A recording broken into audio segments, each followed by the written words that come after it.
Indiana Jones, Indiana It's a podcast about Indiana Jones. Every movie, 1 minute at a time. Indiana Jones Minute.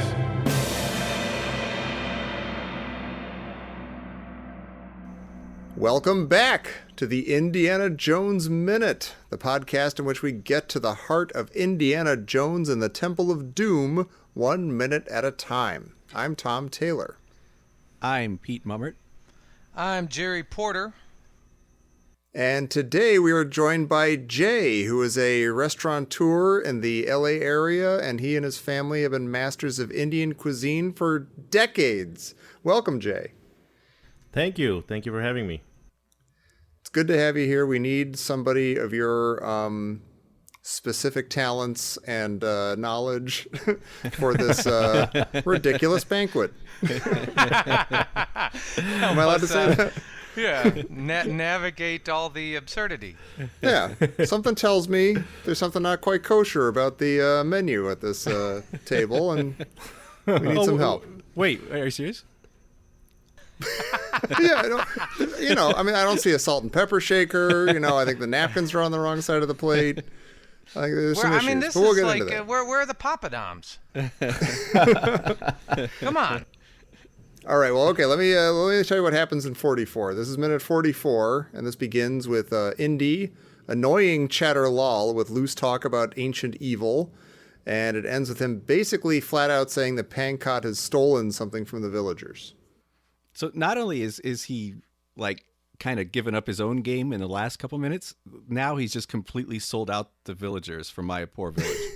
Yeah, villagers said... They said you're a stupid jerk and you stole their stuff. I think you're cool. It is really ridiculous. You're like, well, what is he doing? Why is he just comes in, he's not in there for 5 minutes, and he's already saying, he's as Professor Christy Porter said, he's given up the secret mission. Yeah, he's not a good detective. No. Maybe he needs like a good cop or a bad cop with him as a partner. Well, and Chattar Lal, what's strange is he seems to know exactly what's going on here and exactly who sent them and exactly why they were sent. And because he interrupts Indy, and he's kind of given up his cards too. He's not like, well, what on earth are you talking about? I'm not really sure. I mean, we just invited you into this lovely dinner. I mean, I thought you were on your way to Delhi. Well, I've got a theory about that, but it doesn't come in until next minute. But I think he's actually being pretty sneaky here. Huh. All right. Although I was talking about sneaky. We've got these sneaky eels that are kind of slithering towards Blumburtt. And Jay, I'm curious, generally in Snake Surprise, how many eels can you fit into a Burmese python? Yeah. Your guess is just as good as mine. You're saying different restaurants do it in different ways? Yes. Well, I actually was wondering if, when Snake Surprise is served, it's like and the pregnant snake is cut open and the baby eels scatter all over the table, as part of the fun of eating Snake Surprise, catching the snakes. Because they do seem to get everywhere. Yeah, they're not on a plate. They're not on a nice silver platter or dish. They kind of slither all out, and you're kind of like, oh, that one's mine. Yeah, hands off. And they also seem to make noise. Yeah, they sound like cats. Yeah. He tosses that one. It sounds like a kitten. When I don't know, as being eels, you're kind of like, are they running for the water? I don't know. Yeah, are they like, oh, I gotta get out of here?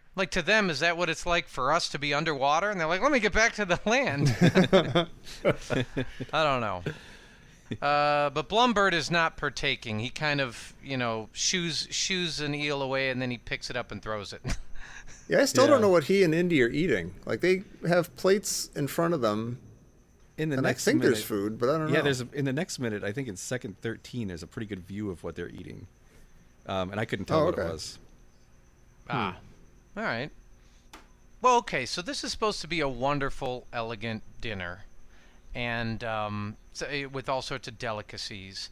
And I would like to ask our guest Jay here, what would if you were serving a state dinner, what actually would actually be some dishes that you'd pull out of the playbook? Well, first of all, I mean, in Indian cooking, everything is like, first of all, nothing's moving. It's not sushi, It's not nothing jumping around on the dining table. It's as dead and overcooked as it's as dead as overcooked as could possibly be. Everything. I think in a general scope of like international cuisine, Indian food is the one that's cooked the most. I mean, overdone. It's not like medium rare doesn't exist in our culinary style of cooking. It's almost everything is well done. So we would definitely have something that's well done, cooked, not moving. That's a good place to start. Page 1 of the playbook. So, but owning the restaurant, which I've eaten at and is absolutely amazing, by the way. What is like the most popular dish that you serve? Like, what's the dish that you go, well, we need to have a whole bunch of that today because we know everybody is going to order that. Surprisingly, one of the things that we're really well known for is vegetarian dishes. I mean, there's a lot. I mean, we're from North India, so we're not actually vegetarian, but there's a lot of people, our local customers as well as Indians, they prefer vegetarian food over any meat dishes. So that's something we normally always would have on the menu. So this when I actually first time I saw the movie, I was just like, what? I mean, like, is this really in India? I'm like, really? I mean, I was like, what, 14 years old? And they were, my brother is the one who rented the movie, and we're watching it. We're like, oh man, look at this. Is this really true? And then like, we were like kids too. We're asking our uncles, do we really serve that in our restaurants? And they're like, oh man. They're like, something like, especially the old school ones. They're like just rolling their eyes. They're like, I can't believe this is there. Yeah. Well, I wonder about that. Like, as we, the three of us, have been watching this movie, and we're like, oh boy, there's a lot of issues with this thing, and we're, none of us are Indian, none of us are from Shanghai or anything, or any of the places we've seen so far. But I'm trying to imagine what it's like, even as a kid, or like like a teenager, like watching this, being from India and being like, do you want to raise your hand in the theater and be like, I got something to say. I have issues. I have issues with this. We get customers like they have never tried Indian food, and I mean like now the millennials are, thank God, they don't even know about this movie. but you see the like people our age or like I'm in my 40s, so our age or older, they're like if they've never tried Indian food, that's exactly what they're picturing the Indian food to be, something to pop out of the table or something. We're like, no, it's nothing like that, man. So I in my Agora Hills location, we just opened it 2 years ago. And then, like sometime conversation would be like, I always thought Indian food was like, and they're like too polite not to say anything. And I'm like, you're not referencing it to like old movies, are you? So, but like, no. So, no, but you got it. To keep things in perspective, in India, 1/3 of the population is vegetarian. You got people that are like, just by religion, Hindus, Buddhists, and then Brahmin, which is another section of another religion, and they're strictly vegetarian.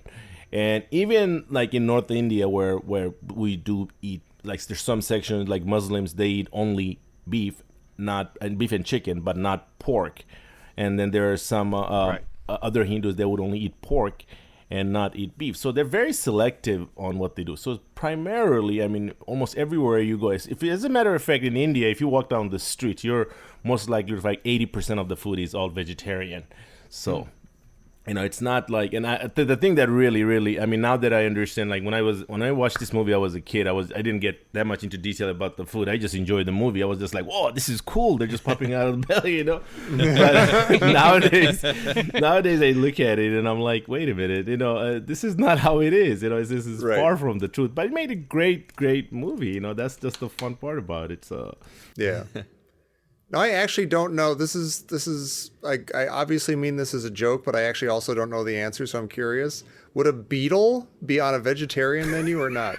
I actually don't know. Does that count as meat? No, it wouldn't be either one. But here's the funny thing about those beetles. I've seen beetles in India. They're not that big. Where did they get those? I mean, they're huge. They're like king size. I have the answer. Oh. I actually have the answer, yes.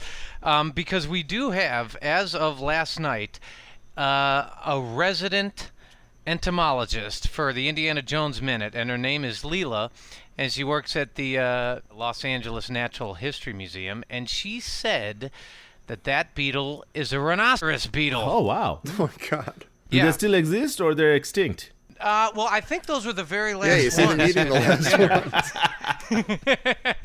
It was a very special occasion. Can I just say, though, that of everything that they're eating at this meal, those look the best because they look like they're eating artichokes. Like he eats it the exact same way you would Or eat like an artichoke leaf. oysters or something. I was going to say oyster shooters, just Yeah. slurping those. Exactly.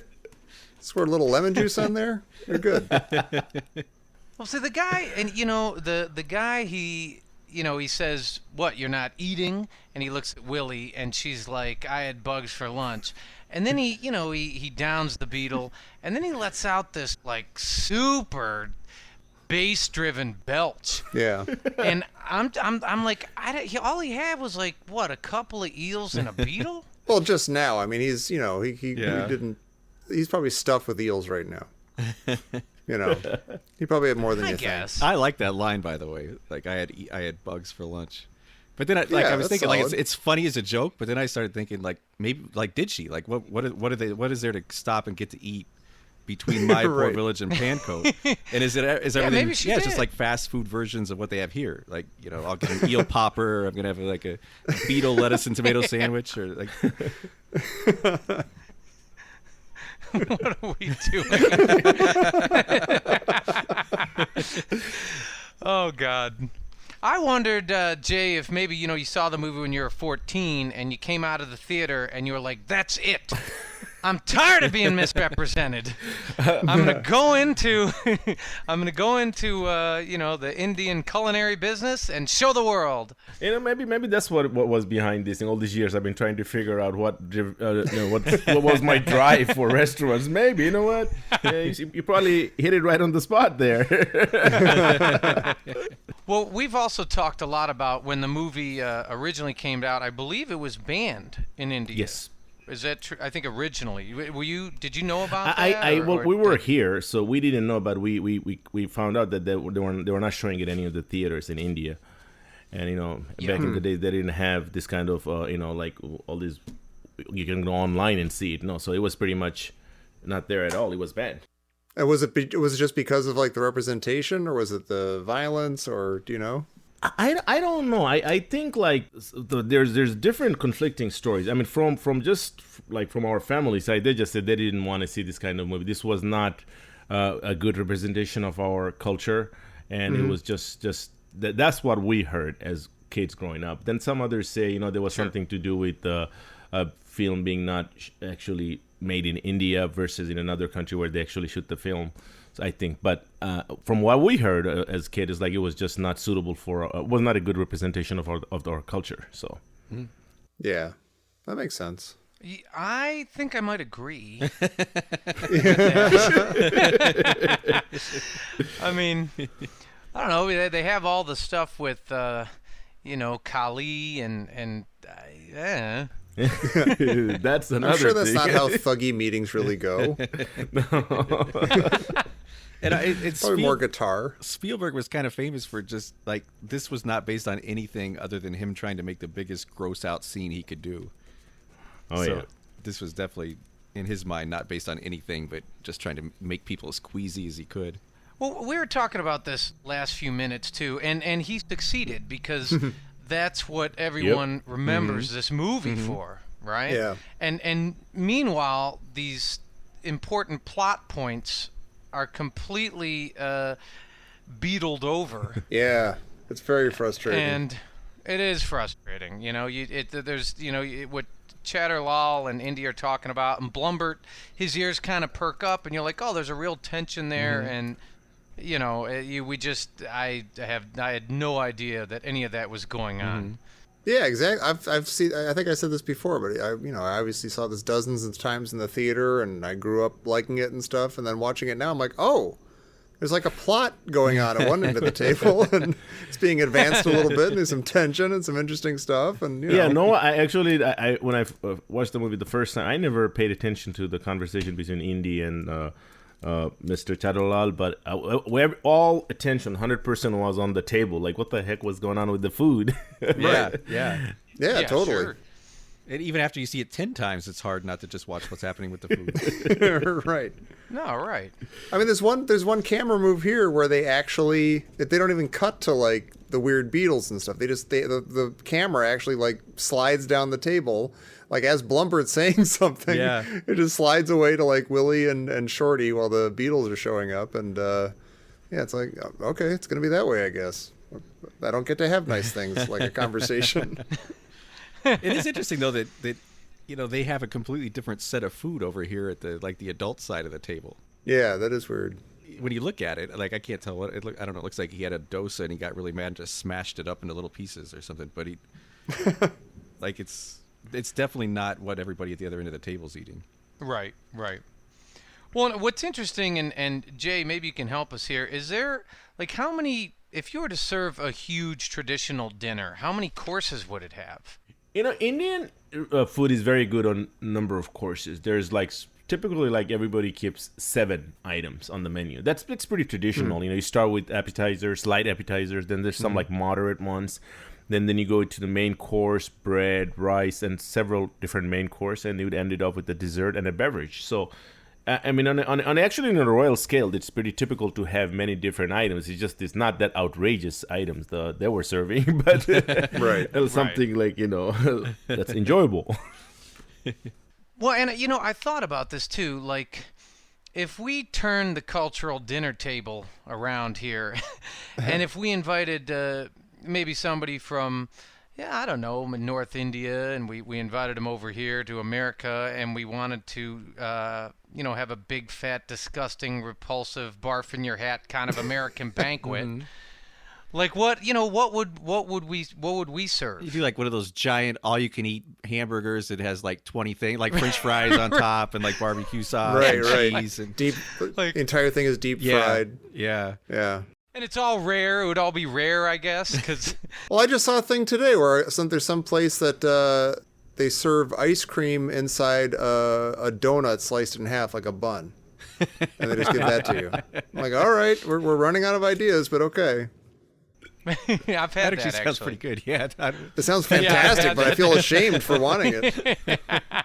There's a place in Westwood that does that. Well, so was Willie really gonna throw up in Short Round's hat?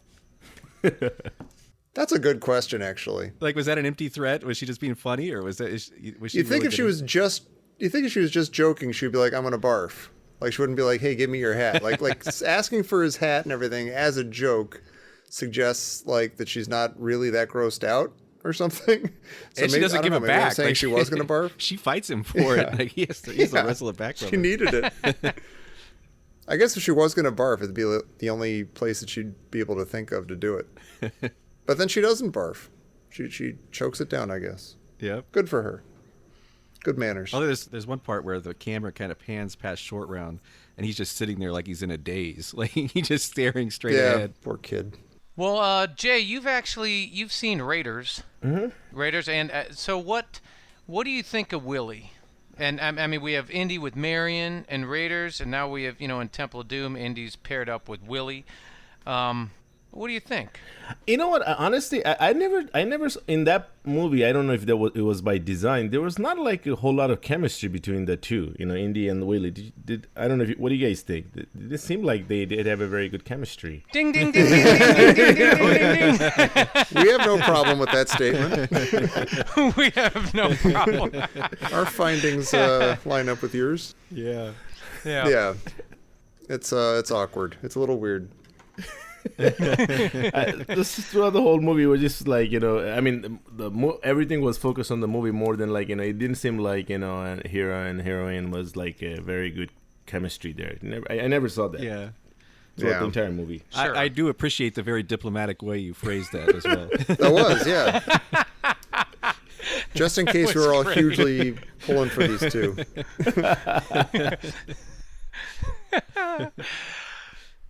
Well, does anyone have anything specifically for 44 or anything else? Or we can come back here tomorrow and have some more delicious courses. Oh, wait. This just in from Christy Porter. Does she wait until I say, is everybody done? Or... I'm impressed. Is that Grady from The Overlook? No wonder I feel so uncomfortable. That's awesome. Did she just get that? She Yeah. like just she just recognized him? Yeah, she just Ah, recognized good him. for her. Yeah, she's good that way. Well, awesome. Well, Jay, thank you for joining us today. And if you want to come back tomorrow, we would love to have you because we need to still make sense of this whole thing. I'd love to come back. I had a great time. It was fun. Awesome. Perfect. Well, Pete, where can people get in touch with us if they need to barf in our hat or something? Come find us on Facebook. Just look up Indiana Jones Minute, or we even have a special group you can join, Indiana Jones Minute and the Listener's Crusade. And tell us what your favorite food is. Yeah. And while you think of that, come back tomorrow for minute 45 of Temple of Doom here on the Indiana Jones Minute.